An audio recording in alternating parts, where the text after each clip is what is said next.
Well, good morning. This is a place called Whitewater Falls. I found it while I was looking for a background to use in one of my podcasts, and I was thinking about my dad at the time, and I was going to talk about losing my dad, which I will someday. But today, when I'm sitting here, or, this morning when I'm sitting here looking at this scene, it's just so beautiful to see the cascading waters and to realize that, I was standing there taking this picture and numerous other pictures, but this one, in particular stands out because of the moving water. And, it just kind of brings you back to it. Now, it doesn't have the sound. I don't know if I'll be able to add sound when I do this podcast, but my point in saying this is that I've been hiking with my friend Chip now for like 50 years. That's how we met, really, my wife and I. We both got a job at the School for Deaf and Blind, and she was the nurse, I was the social worker. Chip was the husband of one of the teachers. We went out for a hike together, and we had a good time, a very memorable time, let's put it that way. And obviously, Tess and I hit it off, and so that was more or less the beginning of our dating time. And over the years, we've probably been to Whitewater, I don't know, let's just say less than 20 times. More than 10, less than 20. And now I can sit here and look at it, and I'm right there again. And so it just reminds me of the beauty of life, the beauty of nature, the power of nature. I went there years ago with my brother-in-law, and I was probably standing in the same place taking pictures, and it was a still picture that I liked, and I got it printed and framed, which was very, very unusual. Digital pictures these days pretty much stay digital.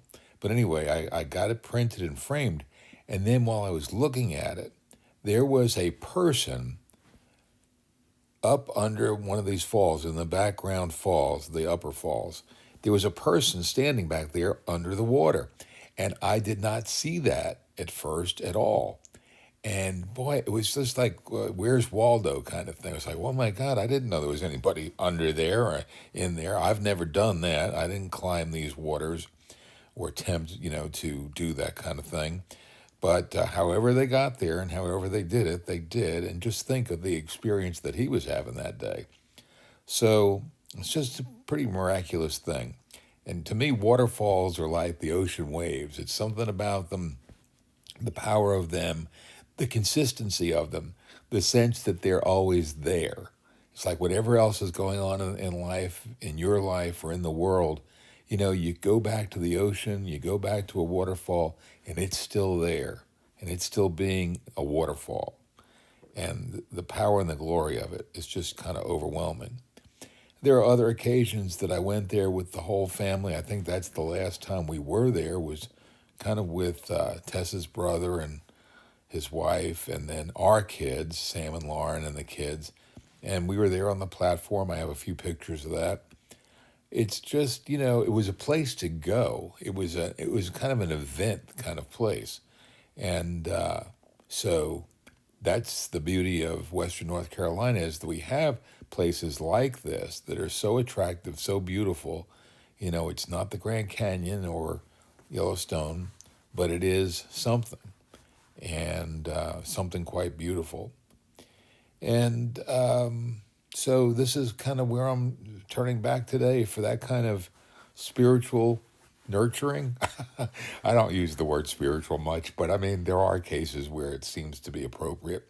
But I used to say I hike a lot, or I did hike a lot with Chip. And, we would go out there and do these ball buster hikes, 10, 12, 15 miles. I think the longest one we ever did was like 30 miles. And we lived to tell about it, barely. But, he has this big thing about going out and back. He wants to go out and then back, because he says, you see different things, or you see the same things in a different way on that reverse trip.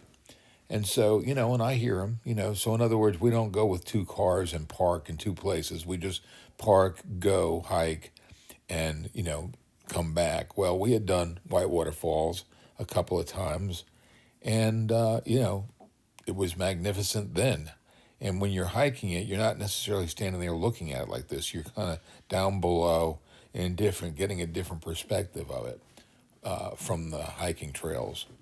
And so, my point in saying this is that all the years that we've gone hiking, from the day that we first met, my wife and met his wife, and we became friends, he and I are kind of the only two out of that group of about 6 or 8 people that have stuck it out over all these years, and still hiking like madmen, and he has literally taken off or taken over in terms of the grueling hike department.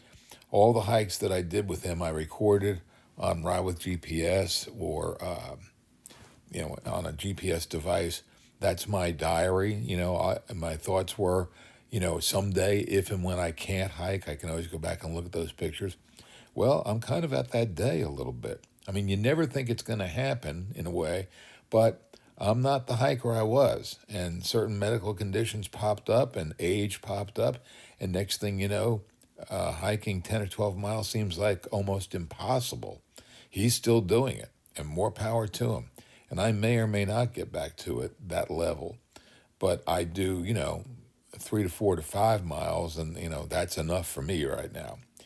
But anyway, what you realize is when time goes on and things change and things happen, there are certain things that don't change and or change very little.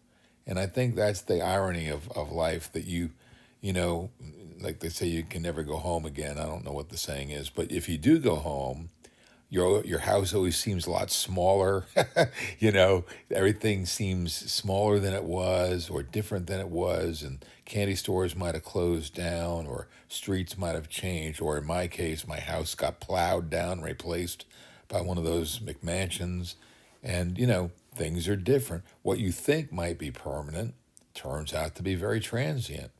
And one of the mantras that I say, or that I repeat in the morning, I'll read that one day as a podcast, but the impermanence, the law of impermanence, that things do change. They will change. The only thing constant is change. There's a lot of there's a lot of cliches around that. Nothing lasts forever. But there's something about saying it out loud again, and that's why I do the podcast.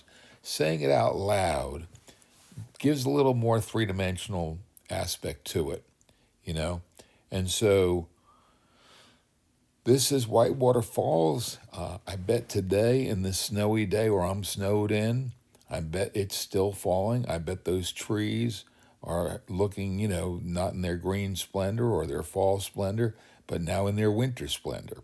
And the snow and ice probably surrounds the landscape here, and the water may or may not be flowing quite as strong. There might be some ice in the water. A lot of things that happen, that change, and yet the consistency of the place itself, the dependency of it, that you can depend on it being there. It's kind of a good feeling. So, God works in mysterious ways. There's another cliche, but, the story of creation and, making of life, the fashioning of the Garden of Eden, these are beautiful stories. Whether you believe them literally or not, the poets who wrote them, had a vision. And to me, this is part of that vision, just seeing the beauty and splendor of nature. So those are my thoughts this morning. I'm probably going to get up eventually and probably jump on my trampoline, since I'll probably take a little walk, but not a big one. And in the meantime, my prediction, so to speak, of taking so many pictures while I was out there walking in nature, that someday I would look at them. Well, today it's coming true. Today I'm doing that.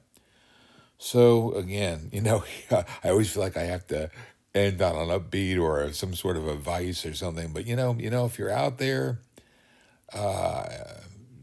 love it. Look at it. Take a second look at whatever it is that's around you and see the beauty that's in there, and maybe take a picture or two. And maybe, that's one way that you can remember it. And if it's not even in a picture, just in the moment of the day that you're there, just to breathe in and breathe out and say, wow, what a beautiful world. All right, folks, talk to you later. So long.